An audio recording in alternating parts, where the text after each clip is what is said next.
Olá, tudo bem? Nós tínhamos combinado, no meu último vídeo eu tinha convidado a todos para assistir um Hangout no dia 10 passado, no dia 10 de março. E aí tem alguns alunos me perguntando: "Meu professor, o Hangout, teve o Hangout, não teve?" Alguns tentaram assistir, não conseguiram. E na verdade teve e não teve. Teve a tentativa, mas eu tive alguns problemas com a tecnologia, tanto com a câmera do meu notebook, através do qual eu faria a apresentação online, como também de conexão. Muitos alunos reportaram, me disseram que viam tudo preto na tela, que não escutaram nada. E aí eu percebi, na verdade, que tinha um problema e acabei desligando, acabei abortando a transmissão. Para alguns eu havia comentado que faria esse vídeo no final de semana para compensar então tudo aquilo que eu colocaria naquela apresentação, naquele Hangout. Eu trago então aqui para vocês nesse vídeo, ok? No primeiro vídeo eu fiz uma explanação geral, fiz algumas considerações gerais, não entrei em detalhe algum, Coloquei dois elementos que são importantes, é verdade, que são muito importantes, mas são elementos bem básicos. Um eu chamei de terreno e o outro eu chamei de planta, que está relacionado ao autoconhecimento, a você perceber quais são as suas condições atuais, de onde você está partindo, o quanto você já estudou, o quanto você tem afinidade ou tem facilidade com cada uma das disciplinas que você precisa estudar. E o outro aspecto com relação à sua própria organização, a organização do seu tempo, a organização dos seus horários, a organização da sua agenda, que num primeiro momento é algo básico. Organizar uma agenda é algo muito básico. Mas apesar de ser básico, é algo que 90% das pessoas não tem. Das pessoas. E o estudante, então, normalmente mais de 90% não tem. E é necessário ter. Por quê? Porque é base, é planta, é chão. Em cima dessa agenda do seu autoconhecimento que você vai desenvolver um planejamento. E aí eu fiquei de falar aqui nesse vídeo sobre outras duas chaves. A chave número 3 e a chave número 4. A chave número 3, ela significa o quê? Características gerais de estudo. Quais são os aspectos gerais de estudo considerados mais eficientes? Aquilo que eu vou dizer aqui para vocês é fruto de uma pesquisa internacional. Ela obviamente não vale para 100% das pessoas, ela não vale para 100% dos estudantes, mas ela vale para a maioria, ela vale para cerca de 90% dos estudantes. Ok? Por exemplo, nós consideramos, e essa pesquisa considera, que a forma menos eficiente de aprender alguma coisa é ouvindo. Ouvindo uma aula, ouvindo uma palestra, ouvindo um discurso. É possível aprender alguma coisa ao ouvir? Claro que sim, mas essa é a forma menos eficiente. Isso significa o que na prática para você, estudante? Que não adianta você ficar assistindo um monte de aula. Se você ainda está no terceiro ano, se você ainda faz o ensino médio, ou se você está fazendo o cursinho pré-vestibular, e já tem aulas, já é ouvinte dessas aulas num determinado período, manhã, tarde ou noite, não vale a pena você chegar em casa e ouvir outras aulas. Não vale a pena você gravar a aula do seu professor na escola para depois ouvi-la novamente. Não vale a pena você simplesmente perder tempo procurando coisas no YouTube apenas para ouvir mais uma vez, para ouvir de uma forma diferente. Eventualmente, uma ou outra explicação de um professor de matemática, de biologia ou de história, até pode te dar um estalo, mas a relação custo-benefício, digamos assim, ela é muito pequena. Quer dizer, você fica horas e horas fuçando a internet, buscando material para ouvir algo diferente, talvez ele te explique de uma forma diferente. Então, não vale a pena, ok? Não vale a pena se você já fez a aula no ensino médio, já fez a aula do cursinho, ouvir coisas, ficar ouvindo é a forma menos eficiente de aprender, ok?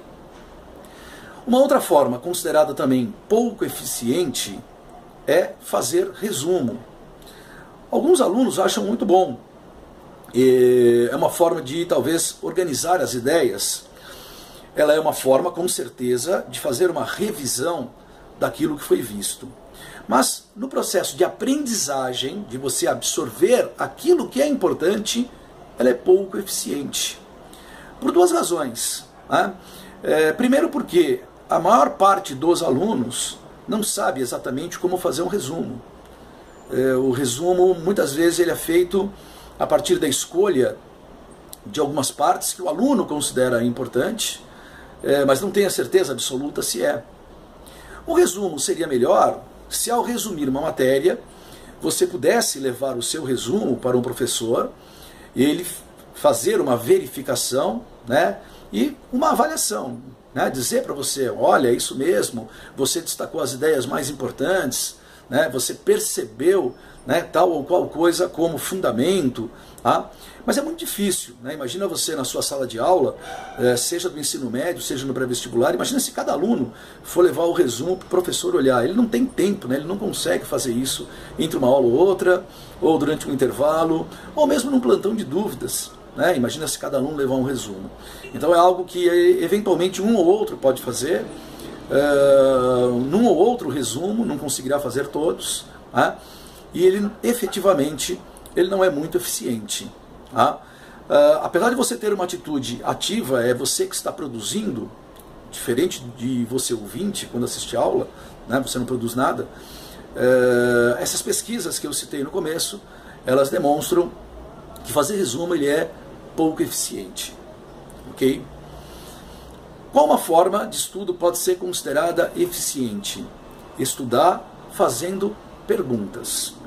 No caso das ciências humanas, mas acredito também nas outras ciências, a principal pergunta é por quê? E nesse sentido você faz dois exercícios. Né? Primeiro é começar a descobrir em quais momentos você tem que fazer a pergunta. Você está estudando uma certa disciplina, seja ela de ciências exatas, seja ela de ciências humanas, né? E você tem que perguntar o porquê para cada palavra, para cada linha, para cada frase. Quando é que eu pergunto o porquê? Então esse é o primeiro exercício. Né? Quando você sentir realmente necessidade de entender alguma coisa, quando a explicação futura, né, de uma aula que você já teve, é claro, você está estudando a aula que você já teve, a explicação futura exigir essa pergunta. Né?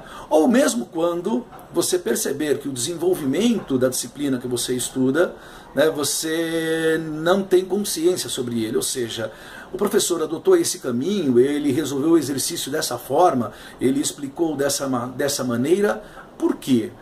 O que o professor pretendeu? Onde ele quis chegar?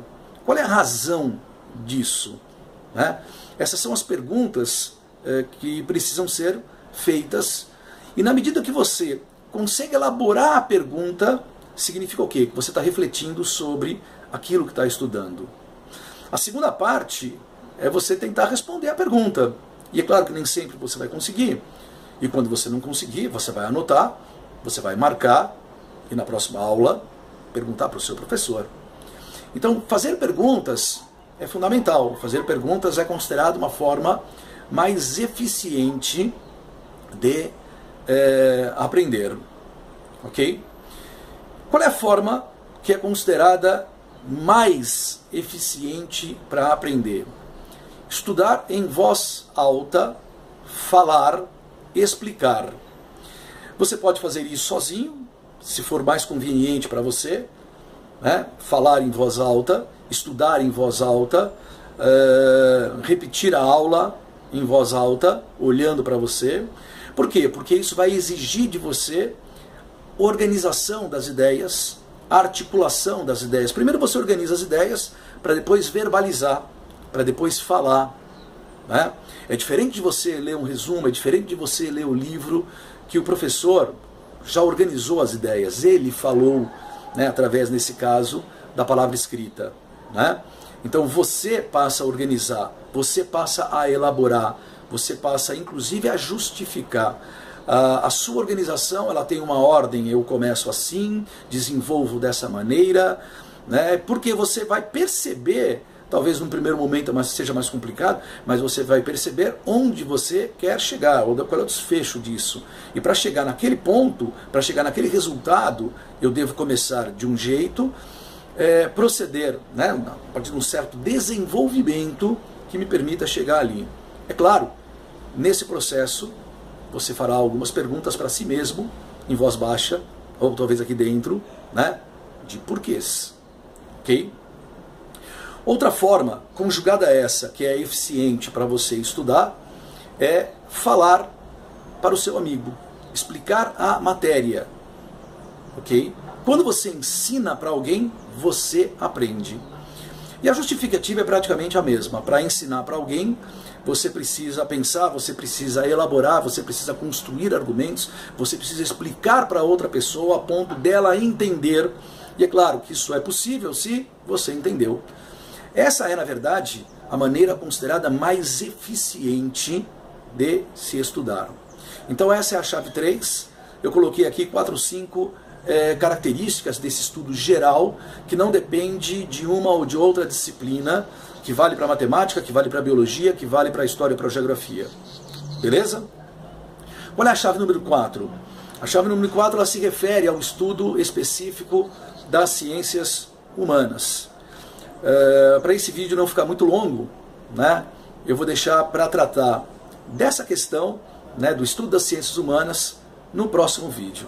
Tá legal? Então, como eu falei, baixa o e-book, começa a ler o e-book, procura nossos grupos no Facebook, procura através do blog claudioreco.com.br e acompanha com a gente, acompanha o nosso trabalho, acompanha as nossas dicas, acompanha as nossas orientações. Se inscreve aqui no canal do Facebook, no canal do YouTube, para você receber, né, um aviso sempre que um vídeo novo for postado.